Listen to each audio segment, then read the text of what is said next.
ইসলামের ইতিহাসে হিজরতের সময় হেরা গুহায় মহানবী হযরত মুহাম্মদ সাল্লাল্লাহু আলাইহি ওয়াসাল্লামের আশ্রয়ের ঘটনাকে ঘিরে কবুতর নিয়ে দারুণ একটি কাহিনী রয়েছে, যা প্রত্যেক মুসলমানকে উৎসাহিত করে। মুসলিমদের কাছে তাই কবুতরকে সম্মানজনক প্রাণী হিসেবেই দেখা হয়। হাজার হাজার বছর পরেও সৌদির বুকে উড়ে বেড়ায় ঝাঁকে ঝাঁকে কবুতর। এমনকি মক্কা মদিনার আঙিনায় দেখা মিলে ঝাঁকে ঝাঁকে কবুতরের। হজ ও উমরা সফরকারীরা সেই কবুতরকে খাবার খাওয়ায় এবং ছবি তুলে থাকে। কেউ তাদের নির্বিঘ্নে উড়তে বাধা দেয় না, বরং গমের দানা ছিটিয়ে মুসল্লি ও কবুতরের মধ্যে তৈরি হয় এক ভালোবাসা। তবে এবার কবুতরকে খাবার দেওয়া নিয়ে নিষেধাজ্ঞা দিয়েছে সৌদি কর্তৃপক্ষ। সৌদি আরবের পৌর কর্তৃপক্ষ ইসলাম ধর্মের দুই পবিত্র নগরী মক্কা ও মদিনায় কবুতরকে খাবার খাওয়ানো সম্পূর্ণ নিষিদ্ধ ঘোষণা করেছে।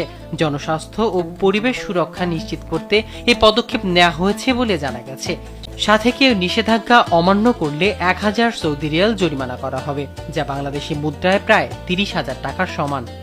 পবিত্র নগরীর সচিবালয় থেকে জানা যায়, কবুতরের মল থেকে রোগ জীবাণু ছড়ানোর আশঙ্কা রয়েছে। অতিরিক্ত কবুতরের জমায়েত এবং মানুষের হাতে খাবার খাওয়ার প্রতি নির্ভরশীলতা নগর পরিবেশ ও ধর্মীয় স্থানের পবিত্রতা নষ্ট করছে। বিশেষ করে মসজিদুল হারাম ও মসজিদে নববীর আশেপাশে এই সমস্যা বেশি প্রকট। নিষেধাজ্ঞা কার্যকর করতে বিশেষ নজরদারি টিম গঠন করা হয়েছে।